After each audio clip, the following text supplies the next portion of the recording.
Sabrina Quagliosi, Emmanuel Dutheil. Allez, on continue le grand journal de New York. On va parler à présent du G20 vu des États-Unis avec notre invité Guy Sormand. Merci d'être avec nous. Vous êtes économiste. Alors, les discussions se sont achevées tout à l'heure à Cannes. C'est la crise, bien entendu, de la zone euro et la Grèce qui ont dominé les pourparlers.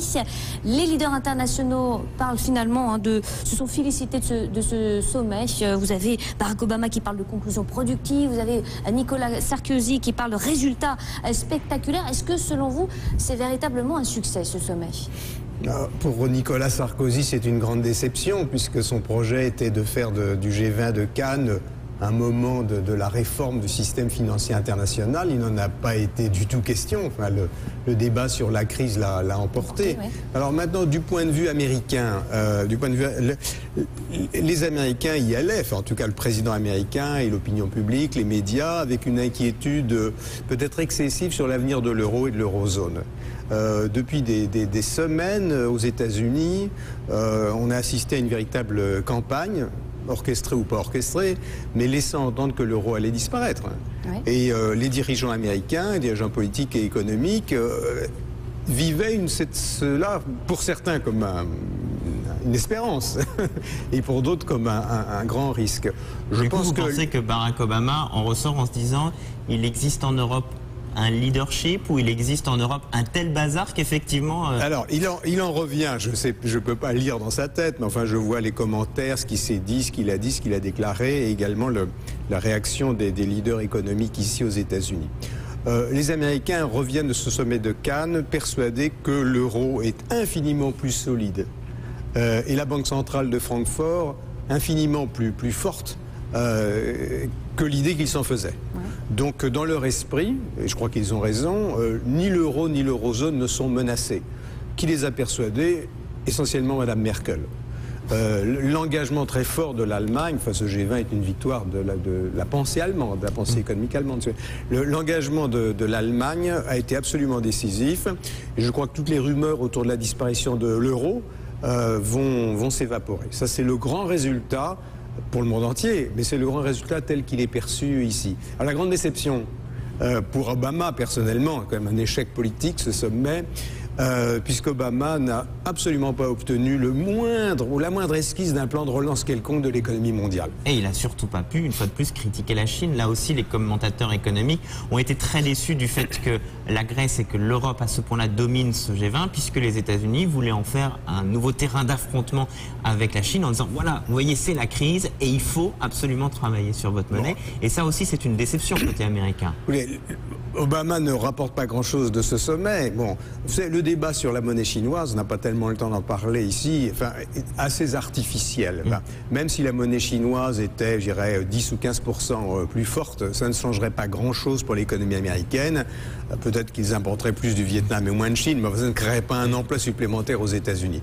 Mais je crois surtout que faut se rappeler au G20 précédent que Obama les avait dominés en imposant l'idée qu'il fallait relancer l'économie mondiale par la dépense publique. C'était ça la pensée keynésienne, obamanesque, l'Obama économie. Bon, échec total des États-Unis sur ce terrain, la dépense publique n'a pas créé un seul emploi, et donc Obama, là, s'est trouvé dans une position quand même très faible vis-à-vis de Mme Merkel, qui a démontré, avec l'appui du président sud-coréen, qui a joué un rôle très important au G20 de Cannes, pour dire, écoutez, ce qui marche en économie, c'est d'être sérieux. C'est-à-dire d'équilibrer la dépense publique, de s'inscrire dans des politiques de long terme, ce que font l'Allemagne et la Corée du Sud. Le président de la Corée du Sud a un peu sermonné tout le monde en disant les réformes, nous on les a faites en 98, ça marche. L'Allemagne, pareil. Donc c'est une victoire, je dirais, de la pensée économique allemande. C'est-à-dire le sérieux et le long terme payent.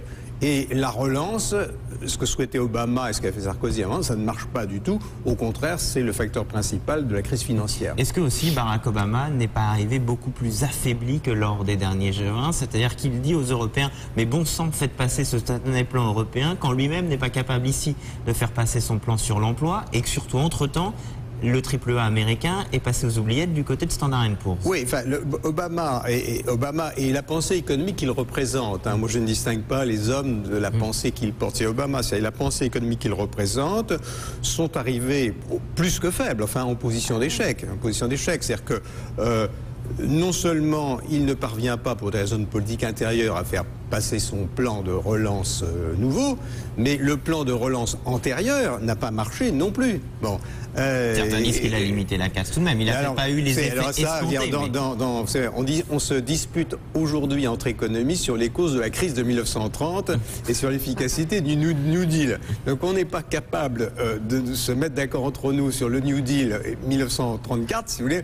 On a un peu de mal là à analyser la crise de 2008. Mais on constate dans l'immédiat, en tout cas, que le discours de la relance, ce qu'on appelle en américain le discours du stimulus, si vous voulez, c'est un discours qui ne passe plus. Alors, je ne dis pas que c'est bien ou que c'est pas bien, mais c'est un discours qui ne passe plus. Pourtant, quand vous écoutez de nombreux économistes ici, ont quand même estimé que le plan de Barack Obama était un plan qui était de nature à augmenter le PIB, était un plan de nature à relancer d'une certaine manière, au moins à court terme, l'économie. Il n'y a pas eu un front commun des économistes. Bon, Dieu merci, les économistes ne sont pas unanimes, sinon c'est une science qui ne progresserait absolument pas.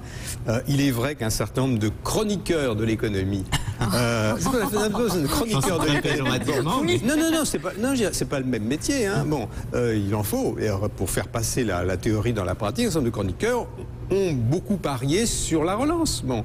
Et on pensait que la dépense publique stimulerait l'emploi. Ceci ne s'est pas produit. Alors après, on peut. Mais est-ce qu'il est à côté de ça possible, à l'infini, oui. Est-ce qu'il est possible de se dire que chaque pays doit être aujourd'hui rigoureux? Donc si ça devait être le cas, il faudrait mettre de l'austérité partout pour réduire les déficits. C'est vrai aux États-Unis, c'est vrai en France, c'est vrai en Italie peut-être plus que partout ailleurs. Comment on crée de la croissance quand les deux principaux blocs économiques, Europe et États-Unis, seraient à l'heure de l'austérité? Je vais contester tout votre vocabulaire parce que le vocabulaire fausse la perspective.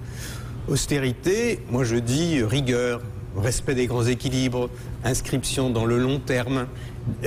Créer de la croissance, ce sont les entrepreneurs qui créent de la croissance. Donc, ce qu'on appelle le modèle allemand, pour simplifier, ou ce que Michel Albert appelait le modèle rhénan, qui est en gros l'économie classique. L'économie classique nous dit, si vos dépenses publiques sont équilibrées dans le long terme, si vous ne changez pas de politique économique tous les 15 jours, vous créez un climat, une perspective longue qui incite les entrepreneurs à investir, à innover. Et c'est le modèle, celui qui s'est imposé là à Cannes. Bon, et l'autre modèle économique, c'est de dire on réagit très vite, il y a une menace de crise, je renfloue, je sauve des entreprises, je sauve celle-ci, pas celle-là, je remets de l'argent dans le circuit, etc. Et ce modèle interventionniste, pour l'instant, est un modèle, disons, qu'on pensait dominant après 2008, et aujourd'hui est un modèle qui, n'a pas fait ses preuves dans le court terme, et qui, en tout cas, à Cannes, a été totalement évincé. Même si aujourd'hui, y compris en France. Je rappelle que Nicolas Sarkozy avait suivi Obama à partir de 2009, qu'on s'était lancé en France dans des politiques de relance publique et que Nicolas Sarkozy, à la conclusion du G20 de Cannes, a rappelé combien la France était engagée dans une politique de rigueur. Encore une fois, je ne parle pas d'austérité. Et d'ailleurs, le candidat socialiste tient le même discours. Donc on voit qu'il y a un basculement de la pensée économique, celui qui a été consacré au G20 de Cannes. Mais pour autant, lors de ce G20 de Cannes, il y a eu également d'acté, c'est peut-être une des seules choses qui a été une fois de plus actée, en tout cas réaffirmée, demander aux économies très exportatrices, l'Allemagne, la Chine, de générer une demande intérieure, une demande de leur consommation intérieure. Oui, bah écoutez, on peut toujours le demander. Moi, je regarde ça un petit peu de l'extérieur, mais il est normal, vous avez dit tout à l'heure, que les chefs d'État, en sortant du G20, se sont tous félicités les uns les autres. C'est leur métier. Bon, j'espère que dans l'intimité, ils ont un peu fait leur autocritique. Parce que tout le discours qui consiste à expliquer c'est la faute des Chinois, c'est la faute des Allemands est un discours qui évite de s'interroger sur ce que l'on n'a pas fait chez soi. En réalité, la croissance, elle est toujours générée chez soi. Si vous êtes dans les bons métiers, les bons secteurs, les bons créneaux, comme les Allemands, les Sud-Coréens, et si vous avez une politique de rigueur et un paysage économique stable, les entrepreneurs entreprennent. C'est ainsi que l'on crée de la croissance. Merci d'être passé par les studios du Grand Journal. C'était l'économiste Guy Sormand qui était avec nous ici en direct de New York.